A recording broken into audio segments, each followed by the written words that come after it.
During World War II, American and French officials pushed for Operation Dragoon to advance. The idea was for the Allied forces to invade southern France in conjunction with Operation Overlord, the famous Allied D-Day landings in Normandy. However, a lack of resources led to the cancellation of Operation Dragoon, and it wasn't until August that the scheme had finally been implemented. Although Operation Dragoon has been met with criticism and controversy over the years, including being opposed by British Prime Minister Winston Churchill, many historians argue that this lesser-known campaign helped to secure the downfall of the Third Reich. Let us delve into the strategies and tactics of Operation Dragoon. Welcome to Wars of the World.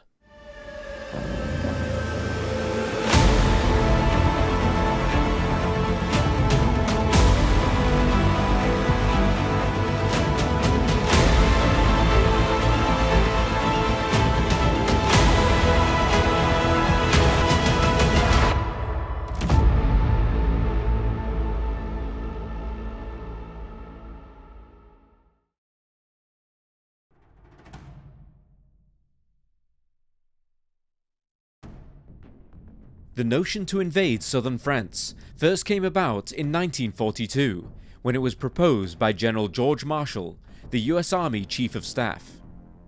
Both Joseph Stalin of the Soviet Union and US President Franklin D. Roosevelt were open to the scheme, which, if executed as planned, along with the better-known D-Day in Normandy in June 1944, would see German troops trapped between two large-scale operations by Allied forces.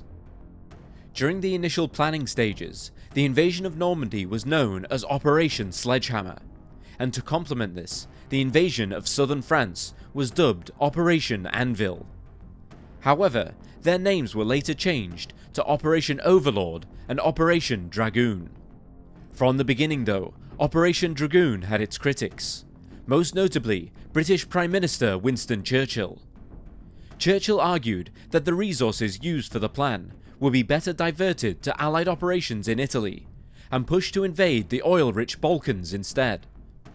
He stated that if the Allied forces did so, they could achieve multiple things at once, including denying Germany petrol, obstructing the advance of Soviet troops, and putting the Allied forces in a better position for negotiating in Europe following the end of the war. Furthermore, as the battle continued, Churchill began to see the southern invasion as unnecessary.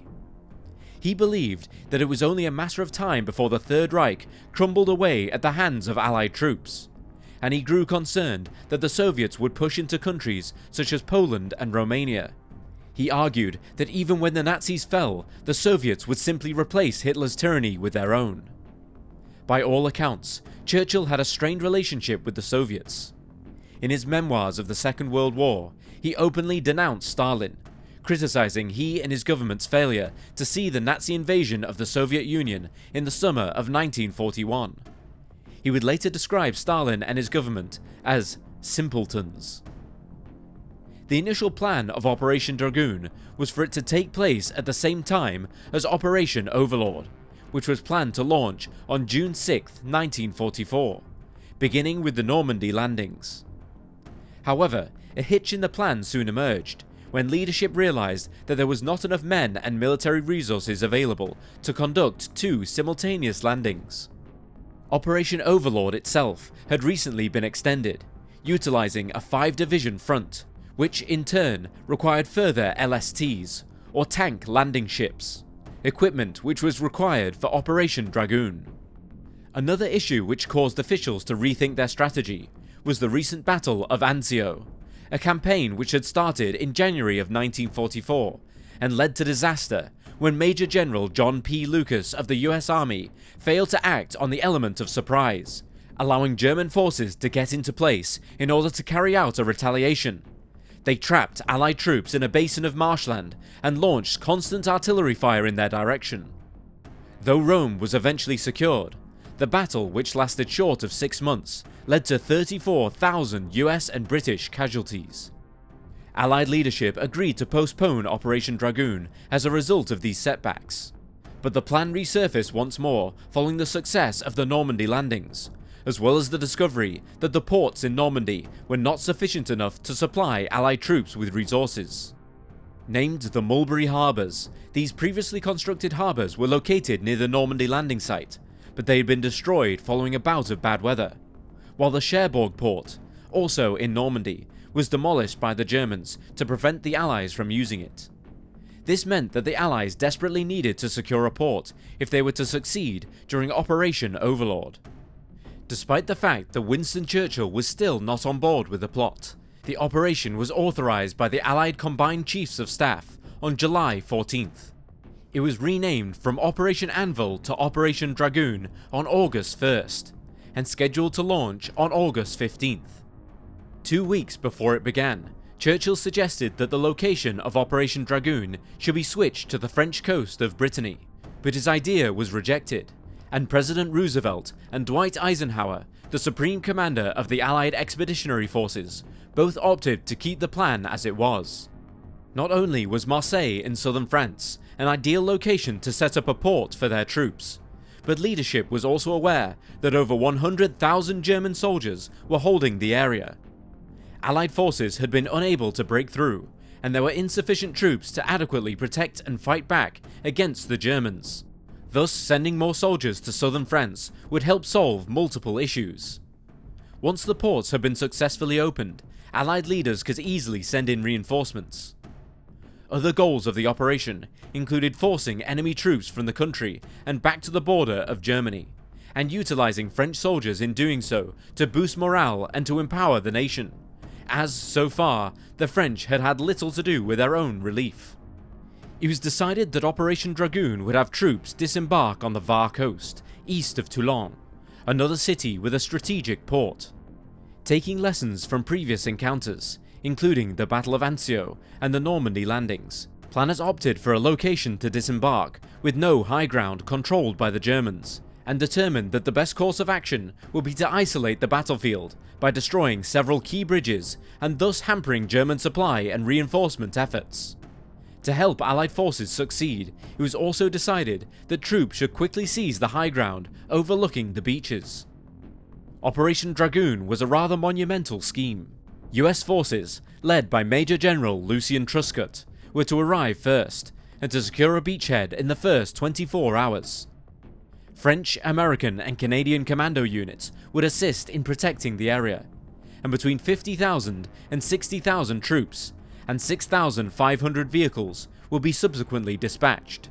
Next, numerous units would be dropped into regions near the towns of Draguignan and Lemuy, which would then be captured to prevent them from falling into German hands, and for a counterattack to be launched.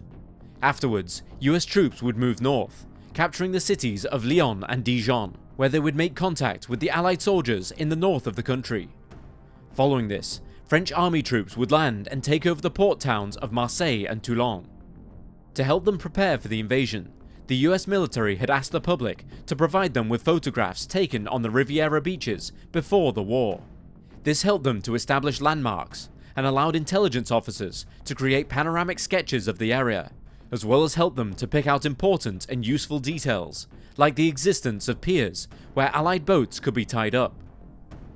Germany, meanwhile, following the Normandy landings, had been stretched thin. Its troops were attempting to handle not just the Allies in the south, but also the advancing Red Army, and such movements were placing a great strain on the Wehrmacht and its resources. They fully expected a second attack in the Mediterranean, and it had become the job of the German 19th Army, led by General Friedrich Wiese, to protect the area of Provence, the southeastern area of France, home to Marseille and Toulon. Wiese was in charge of a vast 250,000 men, consisting of 3 corps that occupied various areas of Provence, though these 3 corps had been split into 7 divisions. 3 of them were fixed units that had taken up residence along the coast and operated artillery weapons. Notably, Wiese faced many difficulties despite the large number of men at his disposal. Firstly, he was short on transport, and secondly, he had only 1 panzer division at his command, which itself was only at half strength, consisting of just 75 vehicles and 14,000 men. Furthermore, this unit was under the control of the Führer, and could not be released from reserve without Hitler's direct permission. To add to his difficulties, many of Wiese's troops were conscripted Russian and Polish prisoners of war, who were inexperienced and did not speak German very well, to the point that few could be assigned tasks like guard duty, as they were unable to correctly pronounce the passwords used by the Germans. There were also volunteers from Eastern Europe, mainly Soviets, many of whom were ill-equipped for battle, using dated weapons from various other European countries. Worse still was the lack of air and watercraft support. About 186 airplanes, 28 torpedo boats, 9 submarines, 5 destroyers, and 15 patrol boats could be utilized. But German intelligence had suggested that the Allied forces were equipped with far superior numbers, around 300,000 men, 2,000 planes, and several hundred ships. What Wiese had was simply not enough. But despite this, he had to make do. The Germans in Provence relied on 106 coastal artillery weapons and suave German engineering, which would see the building of blockhouses, anti-tank walls, tank traps, minefields, and camouflaged heavy weaponry. Though hopes were not high, Wiese sought to make the best of a bad situation. He planned to initially fight back against the Allied invasion, and to do as much damage as he could before orchestrating a slow retreat to the north. But this idea would soon be scuppered, as Hitler ordered that no troops were to withdraw from the south of France.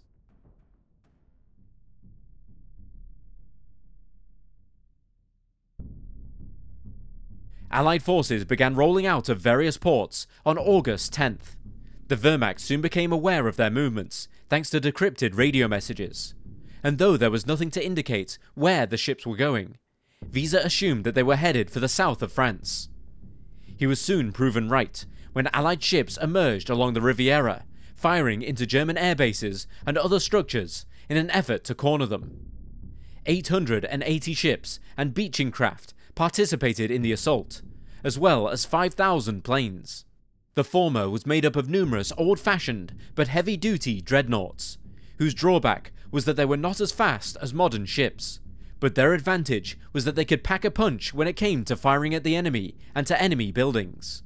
Meanwhile, Wiese had requested from Hitler the permission to bring over the 11th Panzer Division, but no reply was given until August 13th, when he ordered resistance by all available means, just days before Operation Dragoon's landing day.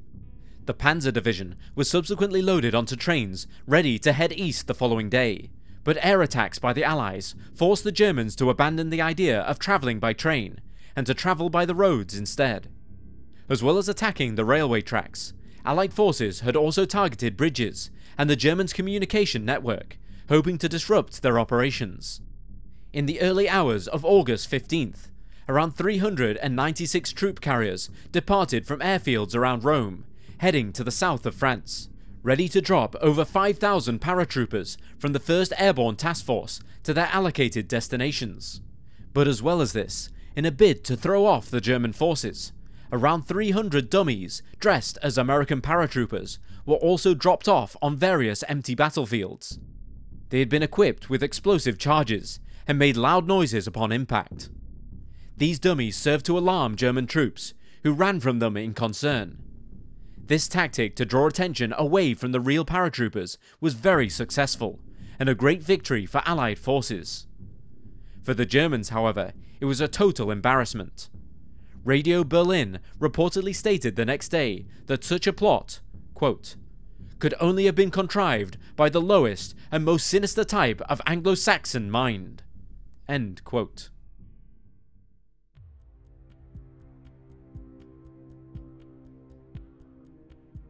Operation Romeo was one of the first steps of the bigger, overarching Operation Dragoon. Launched on August 15th, it saw 800 French commandos disembarking at Cap Negre beach, where they would scale a 350-foot cliff in order to destroy German artillery. Sergeant Georges de Belloc climbed from his boat into a complex of trenches, which he presumed to have been abandoned, but it wasn't long before he discovered that they were in fact occupied. In the following hours, light gunfire was exchanged between German troops, with Belloc noting, quote, "From that moment on, during the whole rest of the night, the Jerrys hardly left off shooting at one another." End quote. Meanwhile, troops led by Sergeant Noël Texier began climbing the cliff. Germans who noticed the group tossed down grenades, killing Texier, who unfortunately was on his final combat mission. He is said to have been the first Allied soldier killed during Operation Dragoon. Despite the setback, the French troops continued onwards, while further French soldiers, under the command of Lieutenant Colonel Georges Régis Bouvet, began scaling the cliff face from a different area, surprising the Germans at the top. Both groups of French soldiers came together to destroy the artillery weapons on top of the cliff, and began setting up a roadblock on the nearby highway.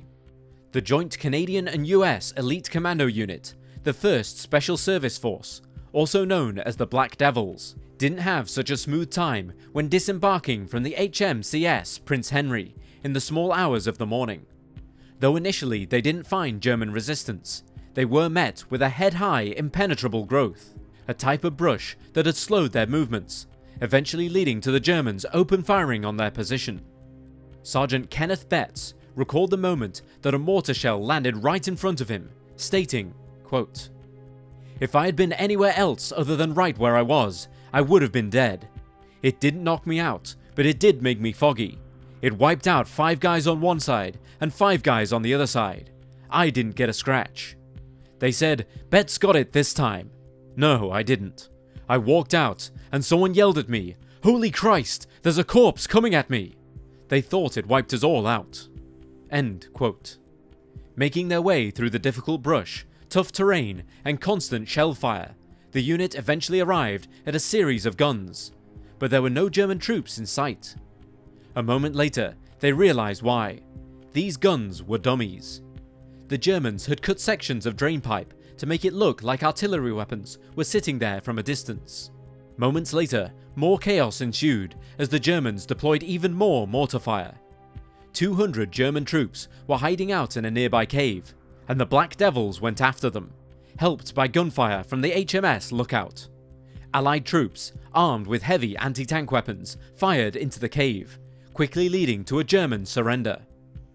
The unit would later find over 50 German soldiers holding out in a stone fort, and sought to apprehend them, but naval gunfire failed to penetrate the building. Reinforcements were soon called in, at which point the Germans surrendered once again. During this scheme, around 300 Germans were killed, and 700 were taken prisoner. Only 11 Allied troops were killed, and a further 50 were injured. Operation Romeo was deemed a success.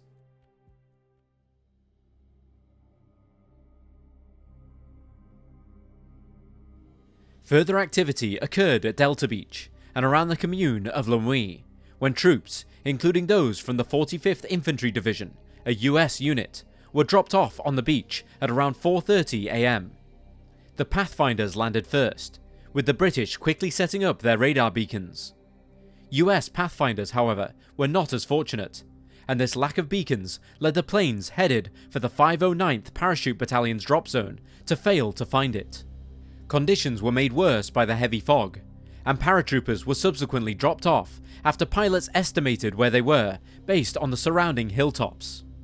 Many troops had their parachutes snagged in trees, forcing them to cut themselves free.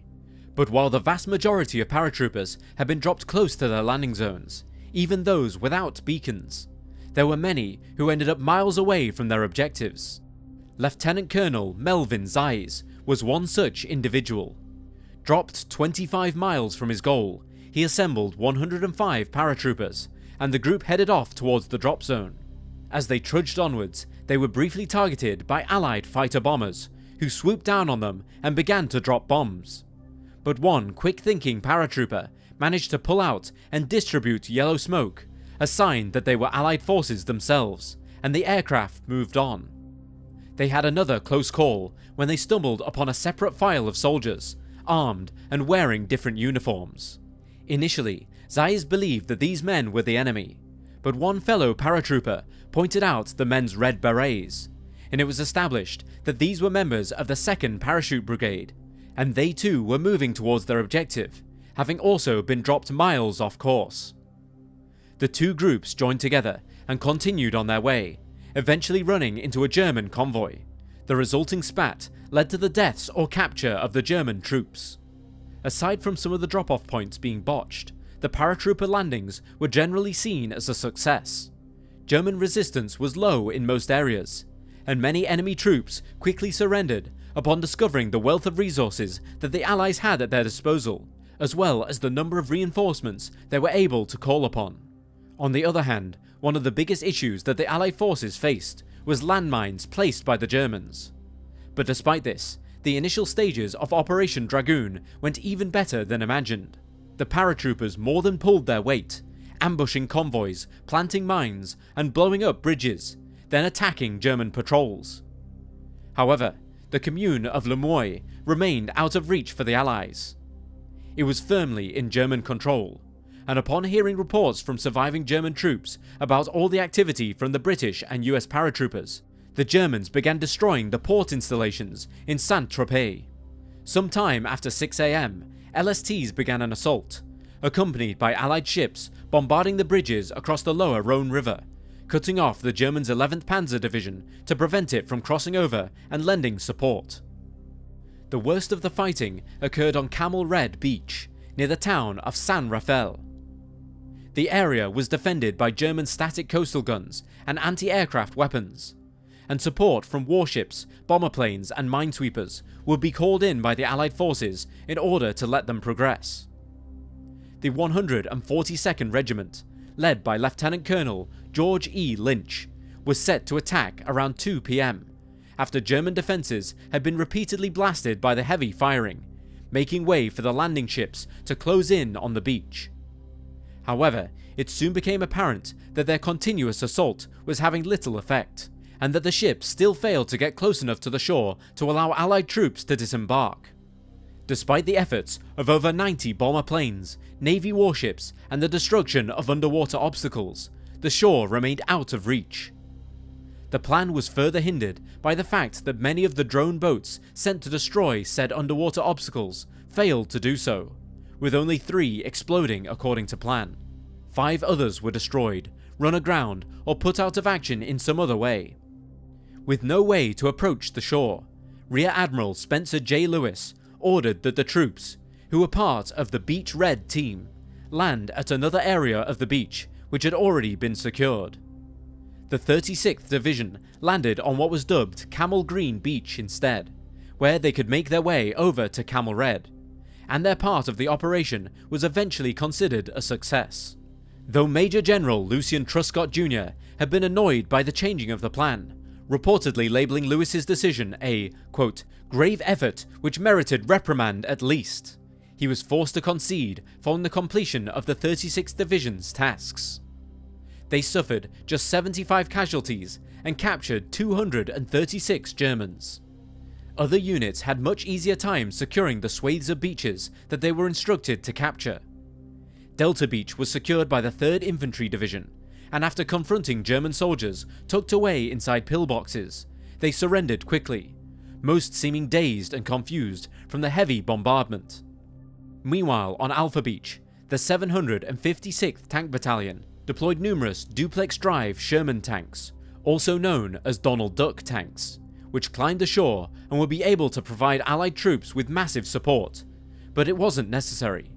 They soon discovered that the German trenches had been abandoned, and the only defences left in the area were mines.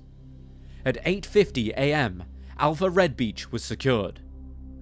The Allied landings were, by all accounts, a triumph, in part due to the light casualties suffered by their forces, with only 95 troops being killed and 385 being wounded.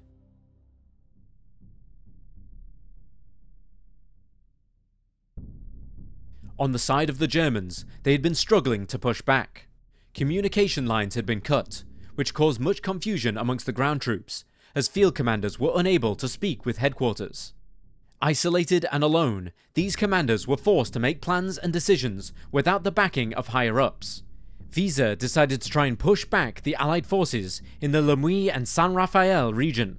He had the commander of the 189th Infantry Division organise a counterattack at the nearby beachheads. Though a group was put together, it was unable to act, hindered by heavy resistance from the French Forces of the Interior, or the FFI, a resistance fighter group who'd been reinforced by British troops. The large ad hoc German unit was eventually able to respond the following day, on August 16th, and was split into two in order to do so. Some men were sent to Draguignan to relieve the Army Corps headquarters there, while others were sent to Le Moy and the Allied beachhead. However, by this time, the Allied forces were mobilized and ready to retaliate, and the Germans ultimately began to retreat during the night.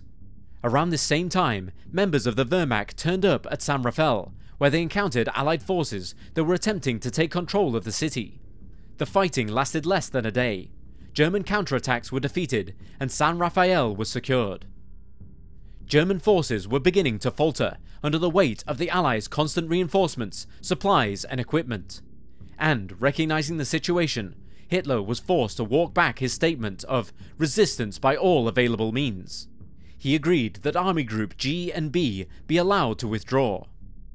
It was planned that Army Group G and any other military forces in southern France, except for stationary fortress troops, would move north and meet with Army Group B, where a new defensive line could be organised from the commune of Sens to the city of Dijon and to the Swiss frontier. Allied forces soon learned of this plan through decrypted intelligence, and they opted to follow German troops as they began their withdrawal, much to the chagrin of the German troops who failed to retreat fast enough. Though they had planned to establish a defence line at the Rhone River, US troops were moving too quickly. The communes of Barjol and Brignoles were soon captured by Allied forces, and it was predicted that in the following days they would take over Toulon and Marseille, successfully cutting off the German troops in the process. Meanwhile, other groups of Allied soldiers moved towards Draguignan. On August 18th, they surrounded the Army Reserve Corps headquarters and captured its commander, Ferdinand Neulung, and subsequently the rest of the city. Johannes Blaskowitz, commander of Army Group G, decided to sacrifice the Wehrmacht's 242nd Infantry Division in Toulon and its 244th Infantry Division in Marseille in order to allow his men in Army Group G to retreat.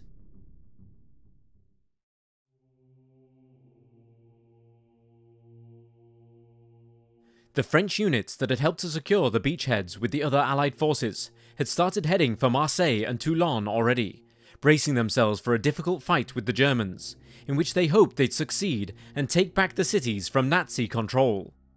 Though the plan was to capture the port towns one after the other, the German withdrawal and the subsequent Allied advancement allowed the French commander, Jean de Lattre de Tassigny, to launch assaults on both ports at the same time. He sent two of his generals to take their men and approach Toulon from different sides, and although the Germans in these cities were well equipped, they had not had sufficient time to prepare for an assault. Still, the fighting ensued, and French forces moved in on Toulon on August 21st, where they met with further resistance. 5 days later, the last of the German forces in the city surrendered. Although the French did suffer 2,700 casualties, they were able to capture the remaining German troops. In Marseille, French troops began their assault with little prelude. As the Germans had not evacuated the city of civilians, those citizens grew hostile towards them, and heavy fighting occurred. Over the next few days, a constant barrage of attacks from both the FFI and French troops saw the German strongholds begin to weaken, and on August 28th, the Germans officially surrendered. A further 1,825 French casualties were suffered, but 11,000 German troops were captured. Notably, the ports of both cities had been dismantled by German engineers.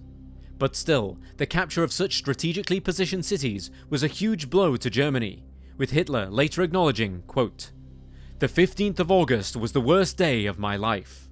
End quote.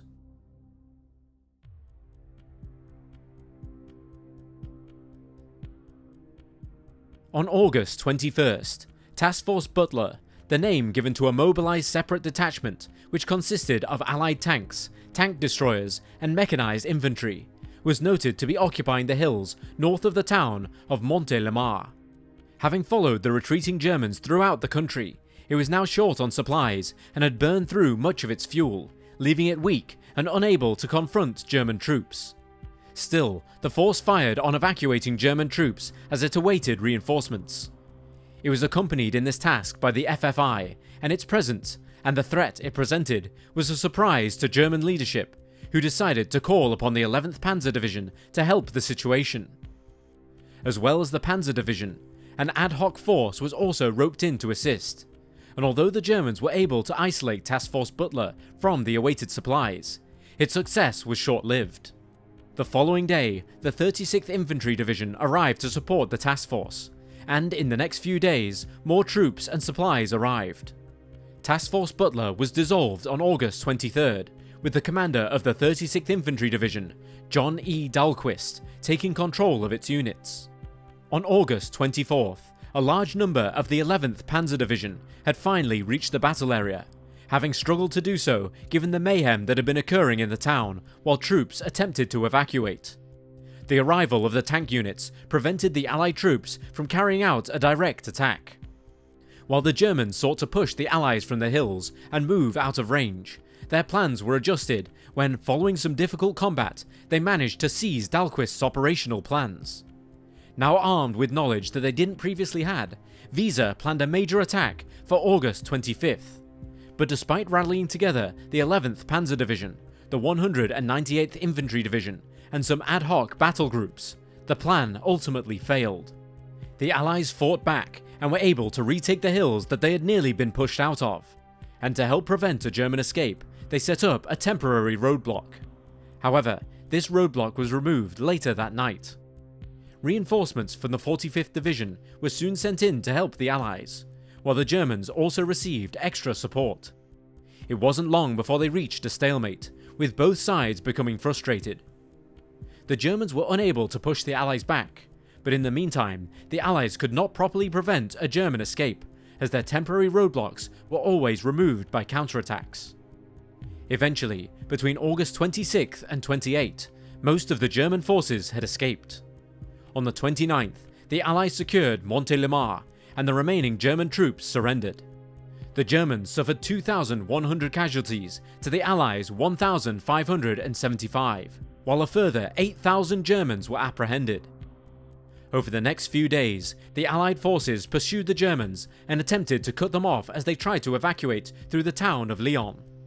In order to throw the Allies off their trail, German troops began blowing up bridges behind them, but the Allies continued to succeed. They captured the town of Meximieux on September 1st, which was a blow to the German evacuation plan. The 11th Panzer Division, which was still standing, assisted in an attack against the city, resulting in 215 US casualties. The city of Lyon was liberated from German control on September 3rd, as was the commune of Montrevel, though during the fight for the latter, the 117th Cavalry Squadron was nearly completely wiped out by the 11th Panzer Division. Remaining Allied units moved to Marbo, securing this commune too. Another stalemate ensued in the following weeks. Allies struggled to cut off the Germans, while the Germans struggled to maintain a solid line of defence. On September 14th, Army Group G was finally able to establish such a line at the Vosges Mountains, and the Allied forces halted their pursuit of the escaping Germans, marking the end of the operation.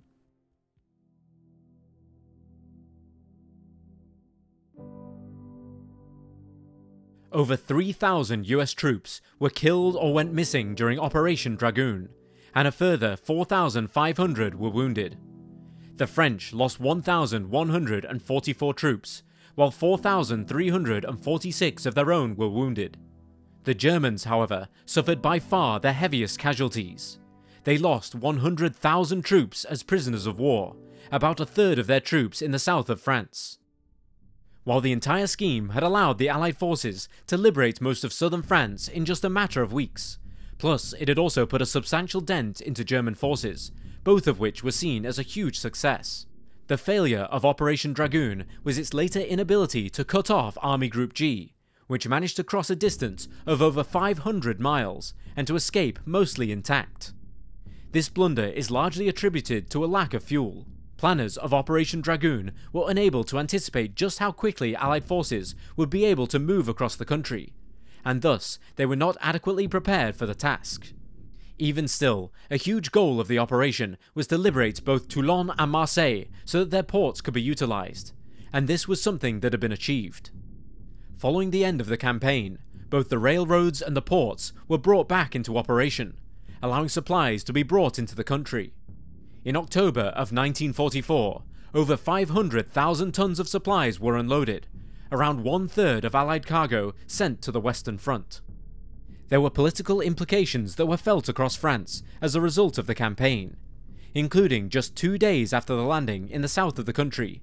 Members of the intelligence agency, the SD, stormed into French government buildings and moved many prominent figures, first to Belfort in the northeast, and then to the south of Germany. Winston Churchill maintained his stance that the operation had not been a worthwhile cause, claiming that the plot had prevented them from freeing Eastern Europe. And there were several highly decorated soldiers and journalists who agreed with part of his sentiment, arguing that such supplies should have been used to bolster the Italian front, or to help those who landed in France as part of Operation Overlord. Furthermore, it has been said that because Allied forces came to a halt in France at the end of the campaign, Stalin was able to pursue and employ more offensive strategies, allowing him to reach Berlin before the British and US troops, as well as to occupy the Balkans. Today, Operation Dragoon is often referred to as the other D-Day. Although perhaps not as widely known as Operation Overlord, it is considered by numerous historians, political figures, and military officials to have been an enormous help in freeing the Western Front and enabling the fall of the Third Reich.